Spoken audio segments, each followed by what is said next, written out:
आणि आता थेट जाऊया दिल्लीमध्ये संसदेच्या परिसरामध्ये सध्या विरोधकांचं आंदोलन सुरू झालेलं आहे। काल सादर झालेल्या अर्थसंकल्पाच्या विरोधामध्ये सध्या इंडिया आघाडीचे सगळेच नेते एकवटलेले आहेत। सर्व राज्यांना समान न्याय द्यावा अशी मागणी यावेळी करण्यात आलेली आहे।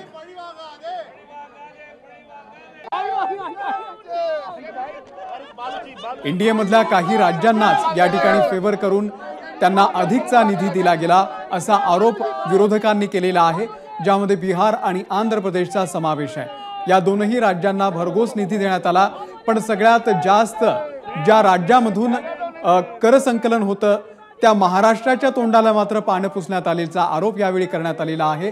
त्यामुळे महाराष्ट्रातले महाविकास आघाडीचे खासदार असतील किंवा इंडिया आघाडीचे सगळे नेते असतील ते आज सरकारच्या विरोधामध्ये या ठिकाणी आंदोलन करतायत।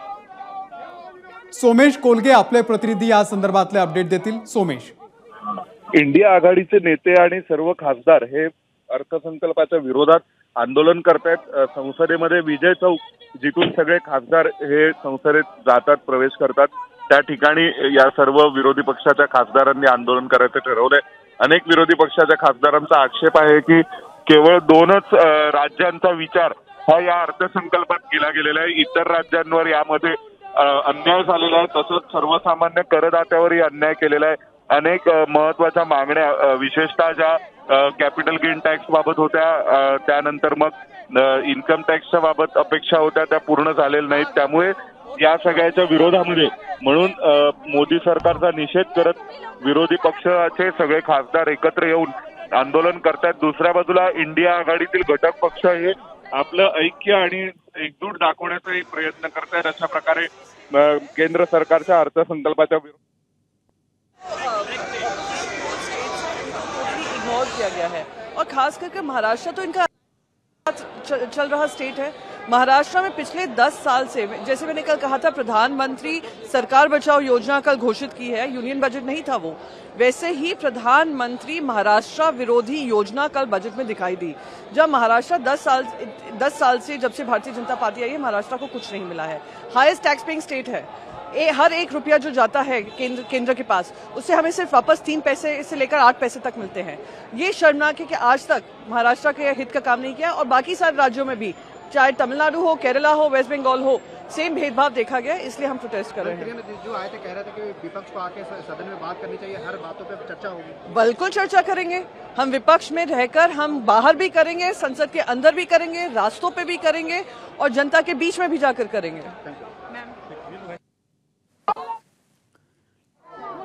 तर शिवसेनेच्या प्रवक्त्या प्रियंका चतुर्वेदी यांनी सुद्धा तोच मुद्दा उचलून धरलेला आहे की जो महाराष्ट्र सगळ्यात जास्त कर देतो त्या महाराष्ट्राला गेल्या 10 वर्षांमध्ये काहीही मिळालेलं नाहीये आणि जे राज्य, ज्या राज्यांवरती सध्या सरकार उभा आहे त्या राज्यांना मात्र झुकतं माप दिलं जातंय। बिहार आणि आंध्र प्रदेशला अधिकचा निधी दिला गेला, परंतु बंगाल असेल किंवा महाराष्ट्र असेल अशा राज्यांना मात्र या अर्थसंकल्पामधून काहीही मिळालेलं नाहीये। सर्व राज्यांना समान वागणूक द्यायला हवी अशी सुद्धा मागणी या सर्व इंडिया आघाडीच्या नेत्यांनी केलेली आहे आणि त्यासाठीच आता संसदेच्या पायऱ्यांवरती हे आंदोलन केलं जात आहे।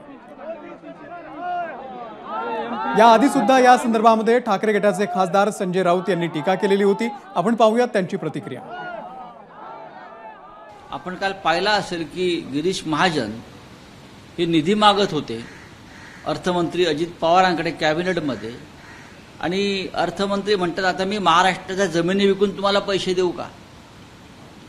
ही वेळ या राज्यावर आलेली असताना केंद्र सरकारचं जर आमच्याकडे लक्ष नसेल, आमचाच पैसा तुम्ही घेताय आणि आमच्या दातावरती तुम्ही काय चिंचोके मारताय, हे किती काळ चालणार।